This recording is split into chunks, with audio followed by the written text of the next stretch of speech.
मुझ में पिता बनने की क्षमता नहीं थी, मगर मैंने सारा दोष अपनी पत्नी पर मढ़ दिया। माँ ने उसे घर से निकाल बाहर किया और मेरी दूसरी शादी करवा दी। यहाँ मेरी 3 संतानें हुई, लेकिन मुझे कभी सुकून नहीं मिला। मैंने अपनी दूसरी पत्नी पर भी शक करना शुरू कर दिया। एक दिन बाजार में मेरी पहली पत्नी मिली। उसने मेरी आंखों में देखते हुए कहा, अगर सच्चाई जानना चाहते हो तो आज रात मेरे घर आ जाना। मैं सबकी नजरों से बचकर उसके घर गया और वहां जो देखा उसने मेरी आत्मा तक हिला दी। अब मैं बेचैन होकर हॉस्पिटल के बरामदे में टहल रहा था। मेरे भीतर ऐसी आग जल रही थी जिसका कोई इलाज नहीं था। आसपास के लोग मुझे अजीब नजरों से देख रहे थे, लेकिन मैं किसे बताता कि मेरे अंदर क्या चल रहा है। मेरी पत्नी अंदर ऑपरेशन थिएटर में थी। वह तीसरी बार गर्भवती थी और अचानक तबीयत बिगड़ने पर मैं उसे यहाँ लेकर आया था। लेकिन मेरे चेहरे पर गहराई तक उतरती उदासी थी, जैसे मेरी पूरी दुनिया मुझसे छूटने वाली हो। कुछ देर बाद एक नर्स बाहर आई। उसके चेहरे पर मुस्कान थी। उसने मेरे हाथ में एक छोटा सा नीला कंबल थमाया जिसमें एक नन्हा सा मासूम लिपटा हुआ था। नर्स बोली, बधाई हो, आपको बेटा हुआ है और आपकी पत्नी भी बिल्कुल ठीक है। उसकी बात सुनते ही मेरा चेहरा फीका पड़ गया, जैसे सारा लहू सूख गया हो। मैंने एक ठंडी नजर उस बच्चे पर डाली जो अब मेरी गोद में था। नर्स ने भी मेरी हालत देखकर हैरत से मुझे देखा। शायद उसे मेरे चेहरे के भावों से कुछ समझ में आया। उसने पूछा, क्या हुआ आपको? खुशी नहीं हुई क्या? लोग तो बेटे के जन्म पर मिठाइयाँ बांटते हैं और आप ऐसे दिख रहे हैं जैसे कोई सनसनीखेज दुख मिल गया हो। इतना कहकर वो होंठ चिढ़ाकर चली गई। मैं जो कुछ उस वक्त महसूस कर रहा था, अगर वो नर्स जान जाती तो शायद सदमे से पागल हो जाती। उस बच्चे को देखते देखते मेरी आंखों से आंसू बहने लगे। मेरी सांस दाई तरफ अटक गई। दाइयों ने जल्दी से बच्चा मेरी गोद से ले लिया। उन्होंने कहा, आदित्य, तुम्हारी तबीयत ठीक नहीं लग रही, तुम घर चले जाओ। शायद उन्होंने मेरे चेहरे से सब कुछ पढ़ लिया था। मैंने सिर झुकाकर शुक्रिया कहा और बगैर पत्नी को देखे बाहर निकल आया। देखने की हिम्मत मुझ में थी ही नहीं। घर पहुंचा तो हर तरफ सन्नाटा था। पहले वाले दोनों बच्चों को मेरी पत्नी ने पहले ही अपने मायके भेज दिया था। आज जो कुछ हुआ था उसने मुझे अंदर तक तोड़ दिया।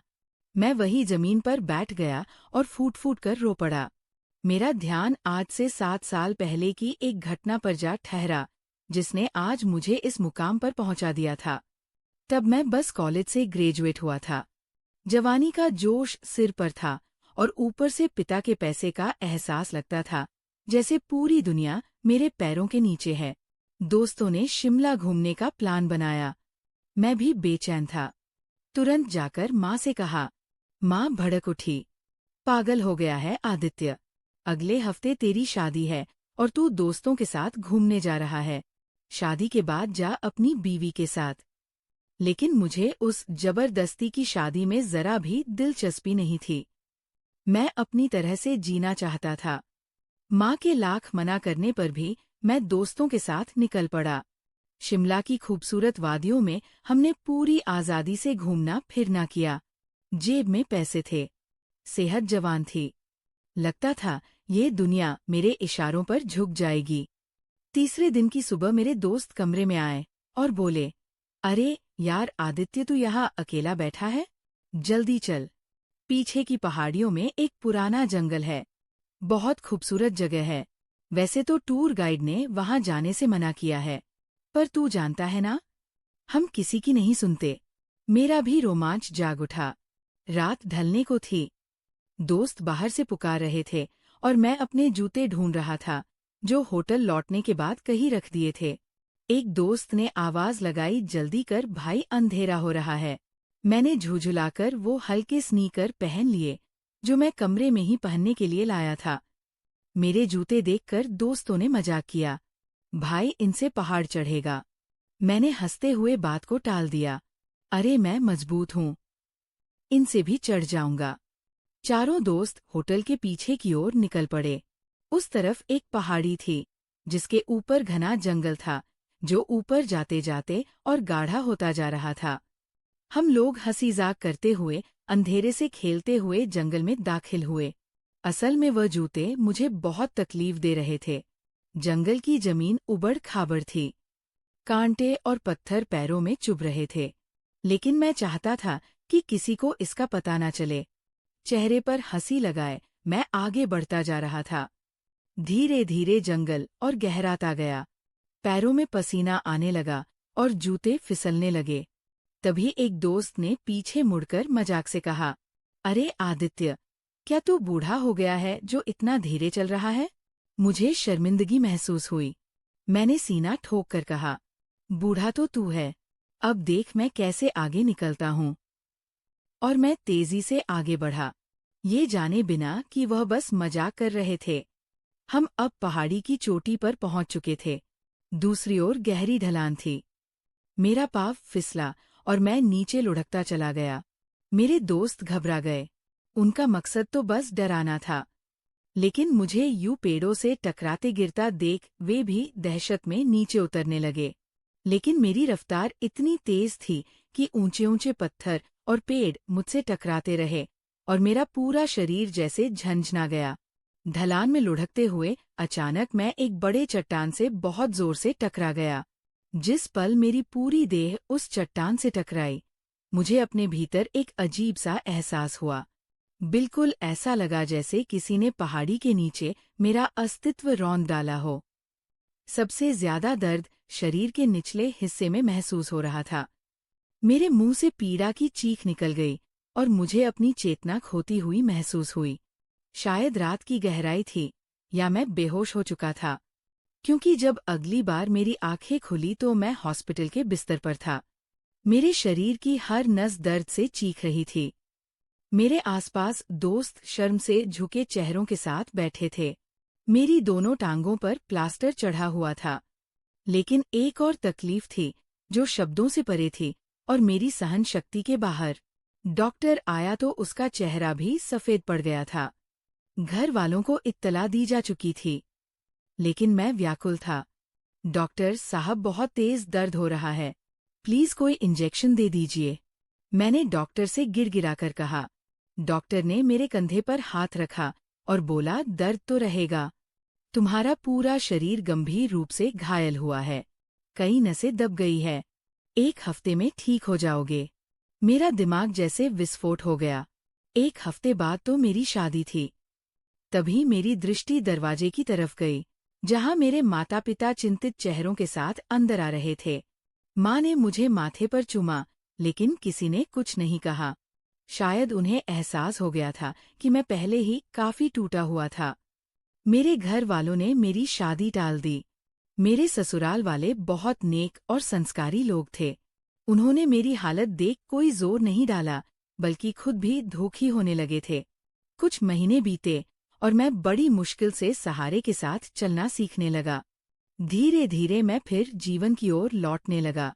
वह हादसा मेरे लिए डरावना था, जिसने मेरी जिंदगी की रंगत छीन ली थी। आखिरकार मेरी टांगें पूरी तरह ठीक हो गई और मैं फिर से चलने फिरने लायक हो गया। खुशियाँ फिर से लौट आई।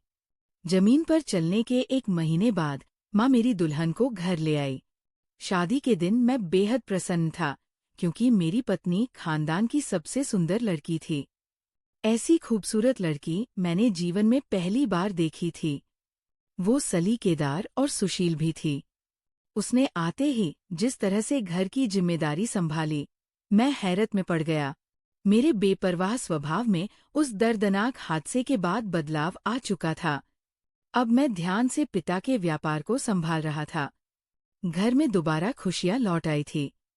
जब मैं दफ्तर से घर आता, मेरी पत्नी मुझे खाने और चाय के बारे में पूछती। उसकी सेवा देख मैं भावुक हो जाता। जिंदगी में अब कोई कमी नहीं थी। मुझे महसूस होने लगा था। लेकिन एक रात खाने की मेज पर मैंने माँ से पूछ लिया, क्या बात है माँ, आज आप बहुत चुपचाप लग रही हैं। मेरे पूछते ही माँ ने गहरी सांस ली और बोली, तुम्हारे साथ आयुषी की भी शादी हुई थी। आज उसके यहाँ बेटा हुआ है, समझ रहे हो ना? तुम्हारी शादी को पूरा 1 साल हो गया है। लेकिन अब तक तुमने हमें कोई खुशखबरी नहीं दी। चलो ठीक है, जीवन का आनंद लेना चाहिए, घूमना फिरना चाहिए, मगर ये सब बच्चे होने के बाद भी तो किया जा सकता है।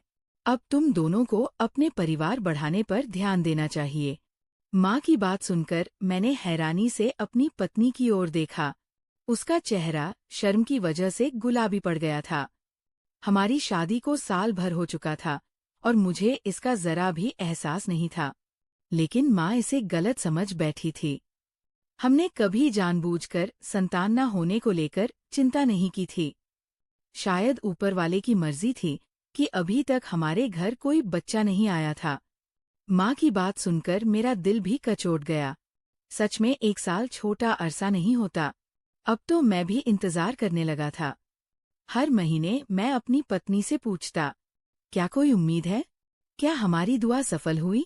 वह मायूसी से सिर हिला देती। मेरा दिल भी बुझ सा जाता। एक दिन जब मैं दफ्तर गया, मेरा दोस्त विशाल खुशी से मिठाई बांट रहा था। मैंने पूछा, क्या बात है भाई? किस बात की मिठाई है? वो मुस्कुराते हुए बोला, अरे यार, मैं पिता बन गया हूँ, बेटा हुआ है। उसकी बात सुनकर मिठाई का टुकड़ा मेरे हाथ में ही रह गया। उसकी शादी तो मुझसे 6 महीने बाद हुई थी, मगर आज वो पिता बनने की खुशी मना रहा था। उस दिन मैं चुपचाप घर लौटा। उस रात पहली बार मैंने अपनी पत्नी से डॉक्टर के पास चलने के लिए कहा। मेरी बात सुनकर वो कुछ देर निःशब्द मुझे देखती रही। फिर अचानक फूट फूट कर रो पड़ी और बोली, क्या आपको भी लगता है कि मैं माँ नहीं बन सकती? क्या मैं बांझ हूँ? मैं हैरान रह गया। मेरे मन में कभी ऐसा विचार नहीं आया था। मैंने उसे तसल्ली दी। डॉक्टर को दिखाने में क्या हर्ज है? वह कुछ सोचती रही, फिर बोली, मेरी रिश्तेदार की बहन डॉक्टर है, बहुत अच्छी है, मैं उसका नंबर ले लेती हूँ। कल उसके पास चलते हैं। मैंने हामी भर दी। अगले दिन हम डॉक्टर से मिले। डॉक्टर ने कुछ जरूरी जांचें लिखी। टेस्ट कराने के बाद हम घर लौट आए। रिपोर्ट अगले दिन आने वाली थी। मेरी पत्नी के चेहरे पर उम्मीद की झलक थी। जब घर पहुंचे तो माँ का मूड बहुत खराब था। उनके भाव पिछले दिनों कुछ चिड़चिड़े रहते थे। उन्होंने मेरी पत्नी को नजरअंदाज किया और मुझे अपनी बगल में बिठा लिया। बोली, आज सुमित्रा आई थी। वह भी पूछ रही थी कि बहू के यहाँ खुशखबरी क्यों नहीं आई। मैं तो लोगों को जवाब देते थक गई हूँ। माफ कर दे बेटा, पता नहीं कैसी लड़की तेरे लिए ब्याह लाई। अगर इसमें कोई कमी है तो तेरी जिंदगी की बर्बादी की जिम्मेदार मैं हूँ। माँ की आंखों में आंसू देखकर मैं काफी परेशान हो गया।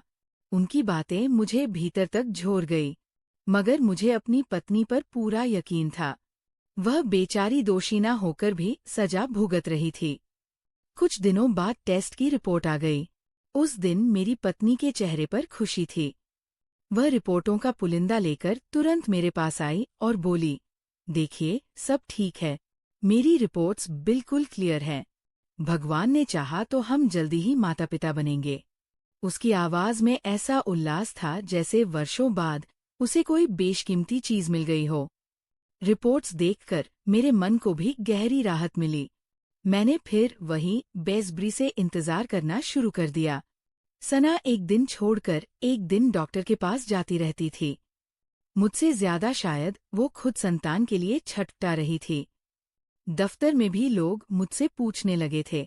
वक्त इसी तरह बहता रहा। तकरीबन 2.5 साल यूं ही बीत गए। एक शाम जब मैं घर लौटा तो देखा सना पानी की बोतल में कुछ डाल रही थी। मैंने पूछा, ये क्या कर रही हो सना? वह चौंक गई, जैसे कोई गुनाह करते पकड़ी गई हो। उसका चेहरा पीला पड़ गया। कुछ सेकंड तक मुझे देखती रही, फिर अचानक फूट फूट कर रोने लगी। बोली, ना जाने ये कैसी आजमाइश है।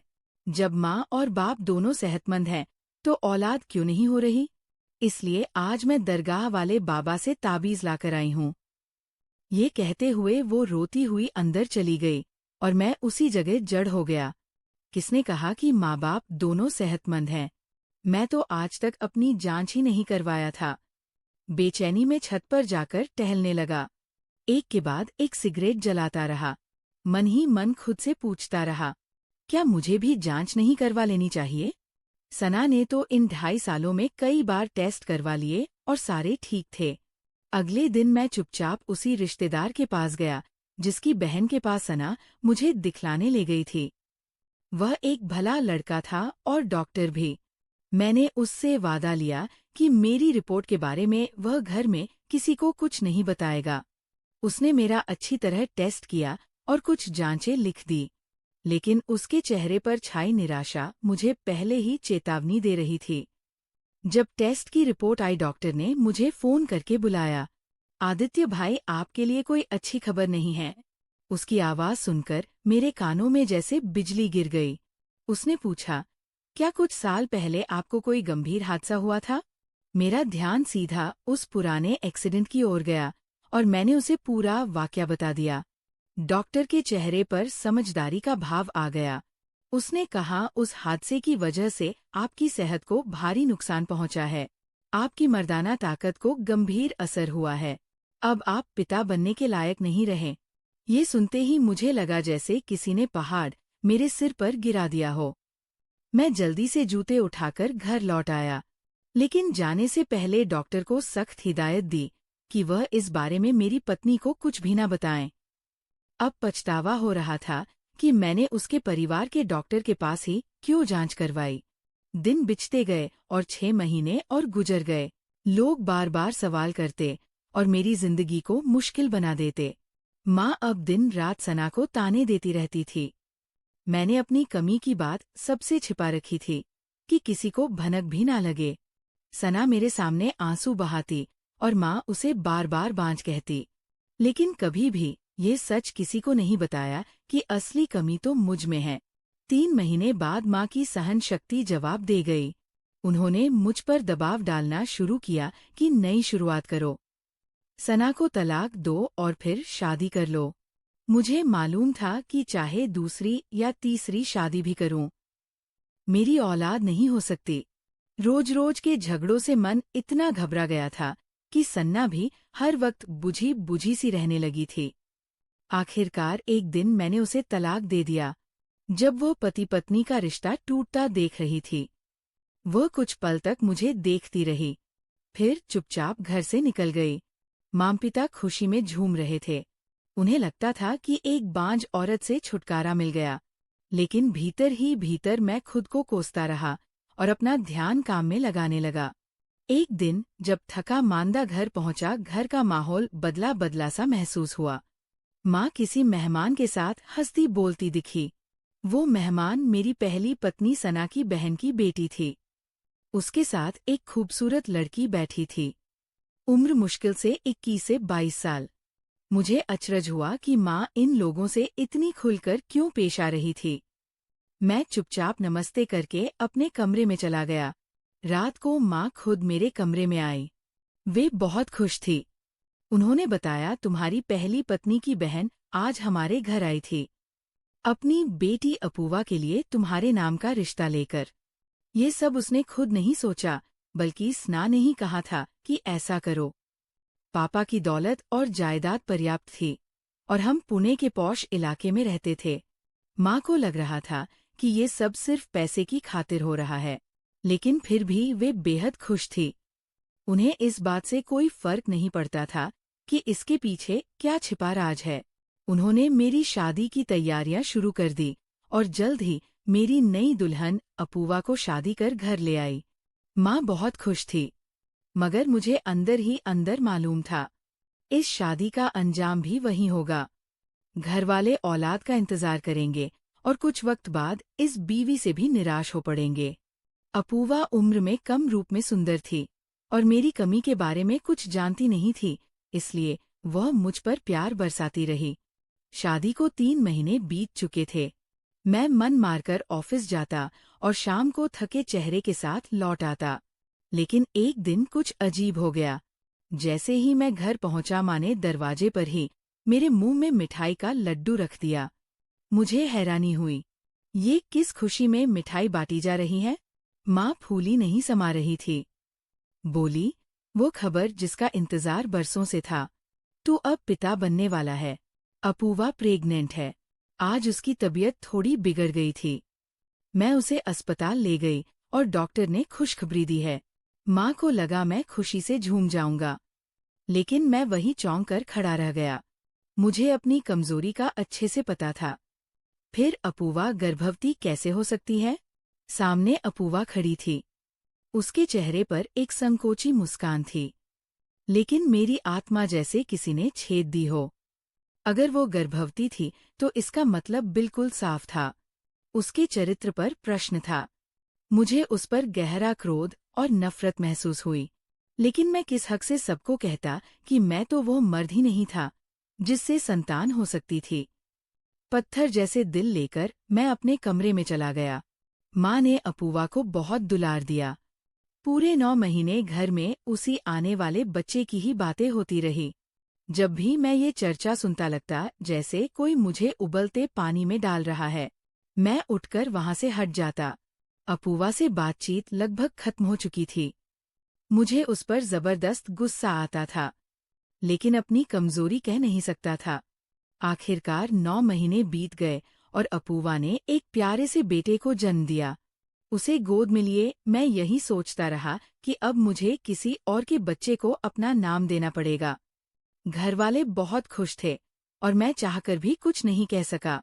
लेकिन सिर्फ 4 महीने बाद अपूर्वा फिर गर्भवती हो गई। इस बार तो मेरा मन किया कि मैं उसे थप्पड़ मारूं, तलाक दे दूं और घर से निकाल दूं। उसे बात भी ठीक से नहीं करता था, बच्चे से भी प्रेम नहीं कर पाता था। सब हैरान थे कि मुझे क्या हो गया है। अपूर्वा भी परेशान रहने लगी। उसी परेशानी में उसने बेटी को जन्म दिया। अब तो मैंने हालात से समझौता कर लिया। मुझे यकीन हो गया था कि अपूर्वा मुझे छल रही है, किसी और पुरुष से संबंध रख रही है। लेकिन अगर मैं उसका सच खोलता तो खुद भी बेनकाब हो जाता। मैंने चुप्पी ओढ़ ली। जब वह तीसरी बार गर्भवती हुई तो मुझे खुद से ही शर्म आने लगी। वह 9 महीने कैसे बिताए, सिर्फ मैं ही जानता हूँ। और अब 9 महीने बाद फिर अपूर्वा ने बेटा जन्म दिया। अपने कमरे में बैठकर मैं फूट फूट कर रोने लगा। मुझे लगता था कि मेरी पत्नी का चरित्र सही नहीं है, फिर भी मैं मजबूर था किसी और के बच्चों को पालने पर। शायद उस रात मैं अपनी जिंदगी समाप्त ही कर देता। लेकिन तभी जेब में रखा मोबाइल गूंज उठा। देखा वह मेरी पहली पत्नी सना का नंबर था। तलाक के बाद पहली बार उसने फोन किया था। हाथ कांप रहे थे। मैंने कॉल उठाया, कान से लगाया। वो मुझे बच्चे की बधाई दे रही थी। ऐसा लग रहा था जैसे मुझे उलाहना दे रही हो। फिर अचानक उसने मुझे अपने घर बुलाने के लिए कहा, आदित्य मुझे पता है तुम क्यों परेशान हो।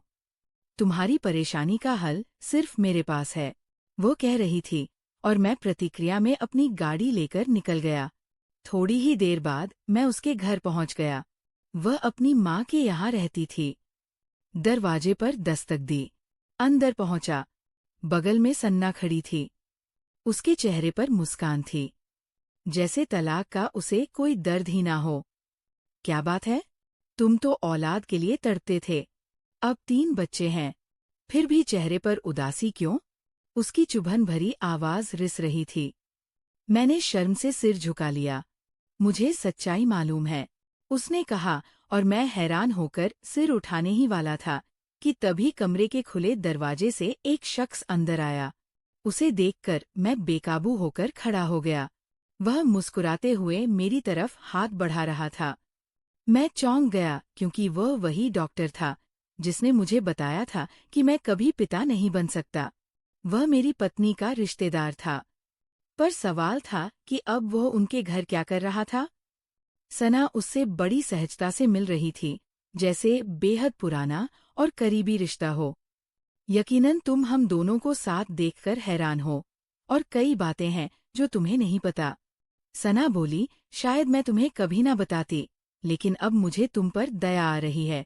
वह कह रही थी, और मैं अवाक उसकी ओर देख रहा था। मैं तुमसे शादी नहीं चाहती थी। मैं अपने इस कजिन से प्यार करती थी, जो इस वक्त तुम्हारे सामने है। लेकिन माँ बाप ने तुम्हारे सामाजिक रुतबे और दौलत को देखकर मेरी शादी तुमसे करवा दी। शादी के पहले ही दिन मैंने ठान लिया कि मैं औलाद नहीं पैदा करूंगी, जल्द ही तलाक ले लूंगी।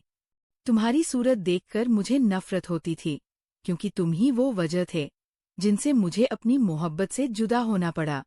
जब तुम औलाद के लिए बेचैन हुए, मैंने जानबूझकर तुम्हें अपनी उसी डॉक्टर रिश्तेदार के पास भेजा जो मेरी और मेरे प्रेमी की मोहब्बत से वाकिफ थी। उसने वही किया जो मैंने कहा। रिपोर्टों के बावजूद मैंने गर्भनिरोधक दवाइयाँ ली। उसने वही कहा जो मैं चाहती थी, सिर्फ ये बताया कि ऊपर वाले की तरफ से देर है। मुझे पता था कि एक दिन तुम किसी और डॉक्टर के पास जरूर जाओगे, इसलिए बहाने से तुम्हें अपनी कजिन से मिलवाया। उसने जानबूझकर कह दिया कि तुम कभी पापा नहीं बन सकते, जबकि ऐसा कुछ भी नहीं था। अब तुम्हें लगता है कि अपूवा के जो बच्चे हैं वे तुम्हारे नहीं, लेकिन ये एक झूठ है। वे बच्चे तुम्हारे ही हैं। तलाक के बाद मुझे तुम्हारा दुख महसूस हुआ। तुम अमीर थे, चरित्रवान और सज्जन थे, इसलिए ही मैंने अपनी बहन से कहकर उसकी बेटी का रिश्ता तुमसे जोड़ने के लिए कहा। अब तुम्हारी दूसरी शादी को कई साल बीत चुके हैं। शायद तुम्हें मालूम नहीं, मैं और मेरा कजिन शादीशुदा है, लेकिन दुख की बात यह है कि पूरी तरह स्वस्थ होने के बावजूद हमारे यहाँ औलाद नहीं हो रही। शायद यह मेरे धोखे की सजा है। इतना कहते सना की आंखें आंसुओं से भर गई थी और मैं पत्थर की तरह जड़ हो गया था, जैसे शरीर का सारा खून सूख गया हो। वे दोनों मुझसे माफी मांग रहे थे। उन्हें लगा अगर मैं दिल से माफ कर दूं शायद उन्हें संतान मिल जाए। लेकिन मैं तो अपने गुजरे बरसों के बारे में सोच रहा था, जिसमें बस धोखा और पछतावा मिला था। मेरी आंखों से आंसू बह निकले। मैंने अपनी पत्नी के लिए सब कुछ किया था, लेकिन उसने मेरे साथ क्या किया? मैंने आंखें बंद कर ली, मन में ठान लिया कि अब इस नफरत और बदले की भावना को अलविदा कह दूं। भगवान ने मुझे जमाया, मगर अंत में एक नेक और सच्ची पत्नी दी, जो मेरे कठोर व्यवहार के बावजूद मुझे छोड़कर नहीं गई। 3 बच्चे हैं जिन्हें मैं अब तक अपना मान ही नहीं पाया था। आखिरकार मैंने सना और उस डॉक्टर को दिल से माफ कर दिया। जब वापस आया तो लगा मन से कोई पहाड़ हट गया हो। सीधा अस्पताल पहुंचा, जहां अपूवा मुझे देखकर चौंक गई। मैंने उसका हाथ थामा और वादा किया कि अब मैं उसके और बच्चों के लिए पहले से भी ज्यादा खुशियां लाऊंगा। उसके चेहरे पर फिर मुस्कुराहट लौट आई, जैसे आज जिंदगी फिर सबसे खूबसूरत हो गई हो। इस कहानी का संदेश यही है कि सच्ची माफी और पश्चाताप इंसान को भीतर से हल्का बनाते हैं। धोखा चाहे जितना गहरा हो, सच्चे रिश्तों की कद्र और अपनी गलती को स्वीकार करके आगे बढ़ना ही असली जीत है। बीती गलतियों को पीछे छोड़ आगे बढ़ना जिंदगी की सबसे बड़ी खूबसूरती है। तो दोस्तों, आपको ये कहानी कैसी लगी? कमेंट करके जरूर बताएं। अगर आपको ये कहानी पसंद आई हो तो इसे लाइक करें और अपने दोस्तों के साथ शेयर करें। आगे भी ऐसी ही रोमांचक कहानियों के लिए हमारे चैनल को सब्सक्राइब करें और बेल आइकन दबाना ना भूलें, ताकि आप हमारी कोई भी कहानी मिस ना करें। धन्यवाद।